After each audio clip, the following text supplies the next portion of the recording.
Oi, gente. Nossa aula hoje é de ciências, tá? A gente vai falar um pouco hoje sobre os seres vivos, os micro-organismos, tudo bem? Então, vamos lá. Bem, quando a gente fala de como vivem os seres vivos, a primeira coisa que a gente pensa é... Ah, pronto. A gente pensa na natureza, né? Nos animais. Mas a gente não pode esquecer que existe um ciclo de vida, tá? Esse ciclo de vida é onde eles nascem, crescem, alguns se reproduzem e depois morrem, tá bom? O corpo ele é formado pelo quê? Por células. Nosso corpo ele é composto 90% de células, tá? O que a gente necessita, né? A gente precisa respirar, por exemplo, e se alimentar, senão a gente não vive, tá bom? Então não esquece, o corpo é formado por células, o ciclo da vida nasce, cresce, se reproduz alguns e morrem, tá bom? Os micro-organismos. O que são os micro-organismos?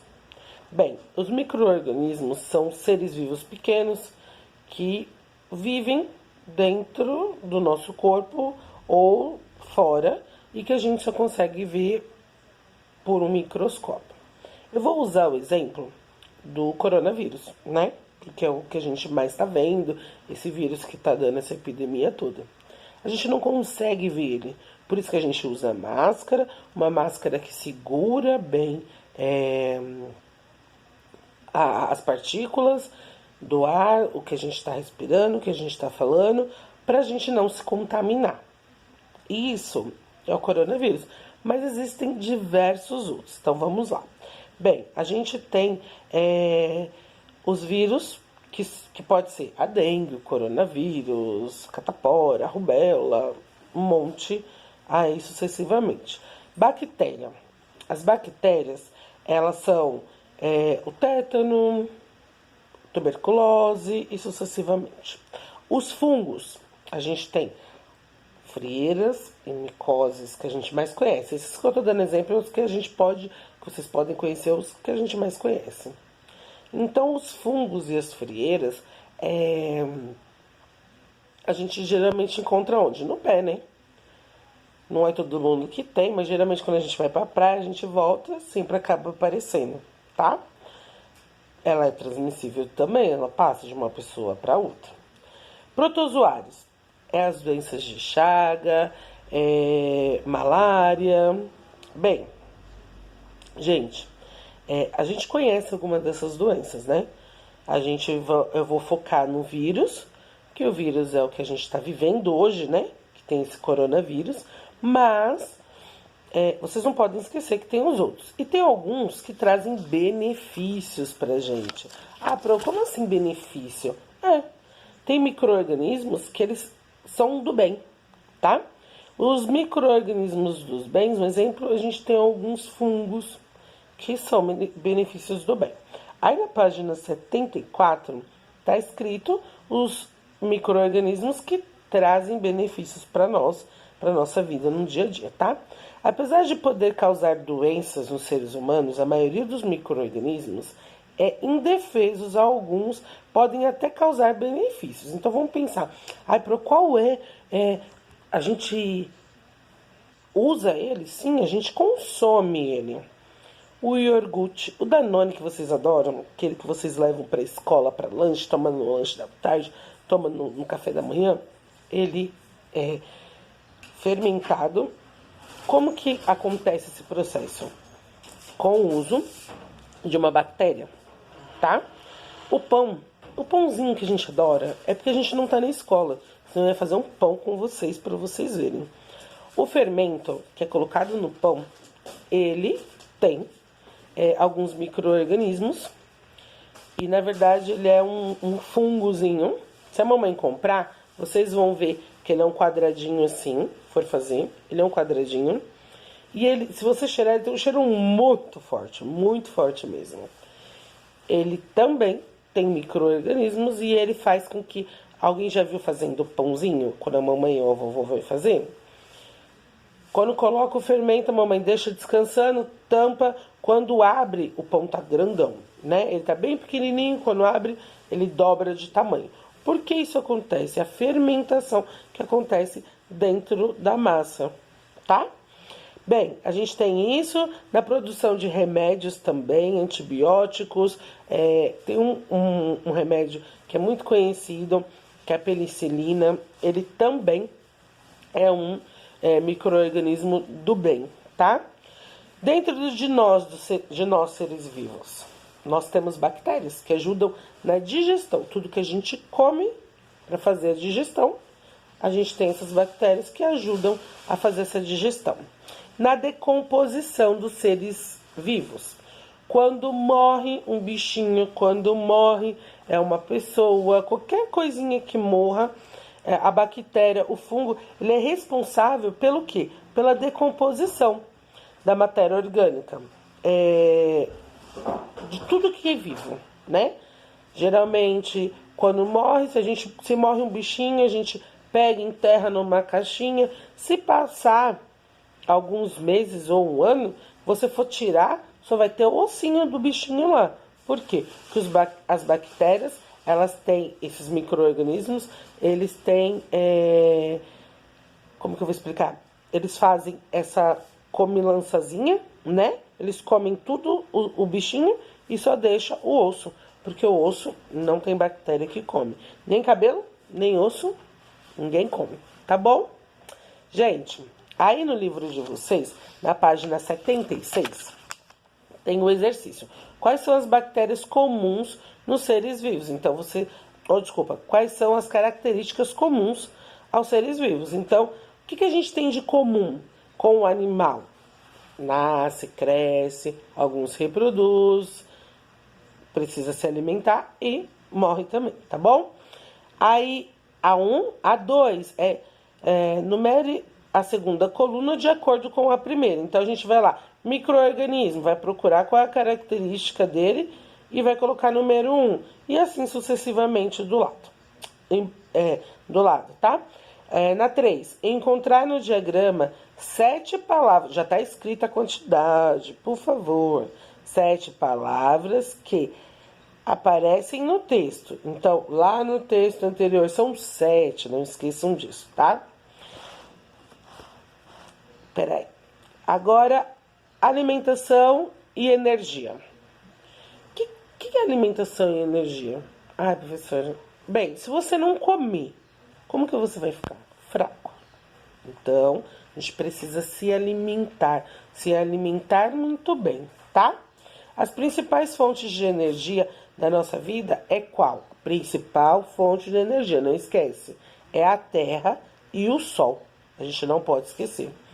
A gente depende da luz do Sol. A gente, sem o Sol, a gente fica doente. As plantas também, né, precisam do Sol é uma fonte de energia nossa, fonte de alimentação nossa também é o Sol, tá?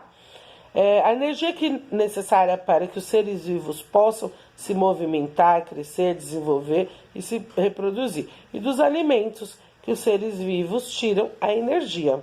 Então, assim, professora, mas eu não pego sol todos os dias. Não é todo dia que tem sol. Eu vou morrer? Não, não é isso. O alimento, ele também capta a energia do sol e a gente consome, tá?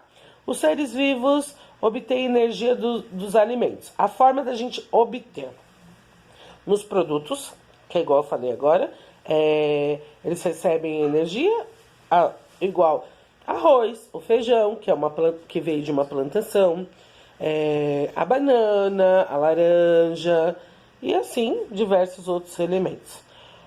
Os consumidores, seres vivos que produzem o próprio alimento que consomem. Então, vamos lá. Presta atenção. Os consumidores podem ser herbívoros. Quem sabe o que são herbívoros? Que comem somente planta. Então, os consumidores podem ser somente herbívoros. Aqueles animais que comem somente plantas, tá? A vaca, ela come carne? Não. Ela fica no pasto, não é? E come somente a grama, não é isso? Então, ela é um animal herbívoro. Bem, a gente tem também os animais ovíparos. O que são animais oh, meu Deus do céu. Onívoros, desculpa. Onívoros são animais que se alimentam de plantas e carne, tá? Qual mais? Carnívoros.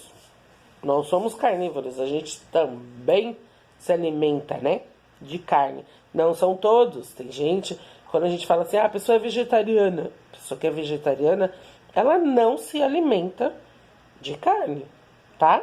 E quando é vegano, não se alimenta nem de derivados, né?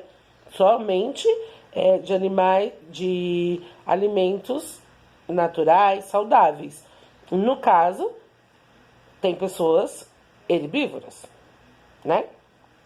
Bem, aí esses são os consumidores. Então a gente tem os consumidores, os herbívoros, ou ovinos e os carnívoros, tá? São 3. Decompositores. Os seres vivos se alimentam de matéria orgânica. Então, os decompositores, como que eles se alimentam? Matéria orgânica, que é a substância, tá?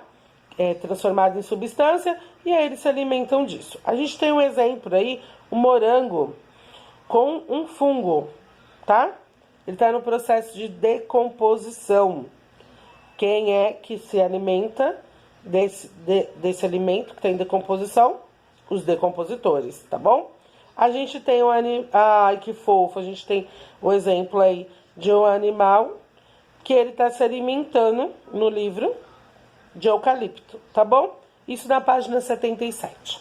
Aí a gente vira e a gente tem a cadeia alimentar. A relação alimentar entre os seres vivos é chamado de quê? Cadeia alimentar. A gente tem um processo aí embaixo, mas antes disso eu vou ler para vocês aqui em cima.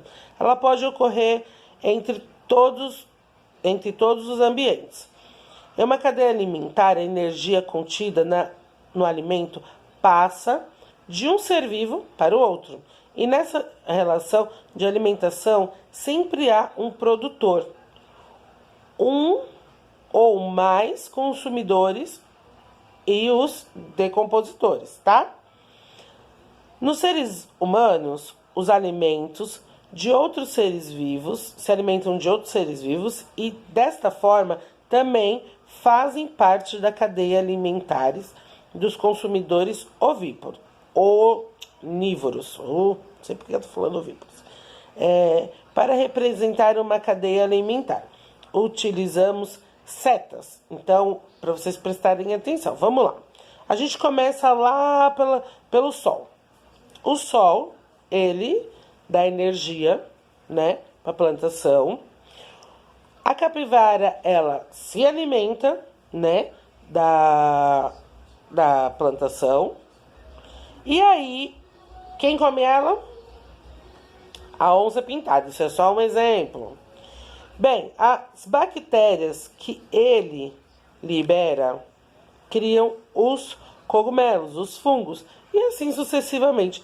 A gente fala que é uma cadeia alimentar porque é um círculo, né? A gente come, alguém, depois os protozoários vão comer nós, e aí tem as bactérias decompositoras, tem os cogumelos, os fungos e sucessivamente. A gente costuma dizer o seguinte, uma plantação onde tem um pasto grande, que tem várias vacas, elas não comem a grama. Tem vários cogumelos. Se alguém já foi em alguma plantação, vai poder dizer a mesma coisa, tá? Bem, atividades. Observar a cadeia alimentar a seguir e classificar cada organismo em produtores, consumidores e decompositores. É o que a gente tinha visto lá. Só fazer isso. Na 2, resolver o diagrama usando as dicas. Então, vou dar um exemplo, tá? A gente já tem aí alimento, né? Mas eu vou usar o número 1. Relação alimentar entre seres vivos da natureza. Qual é a relação alimentar entre os seres vivos da natureza? cadeia alimentar. Então, cadeia, espacinho, alimentar. Só preencher, tá? Qualquer coisa, eu estou aqui. Vocês podem me chamar. Boa aula, bons estudos. Um grande beijo.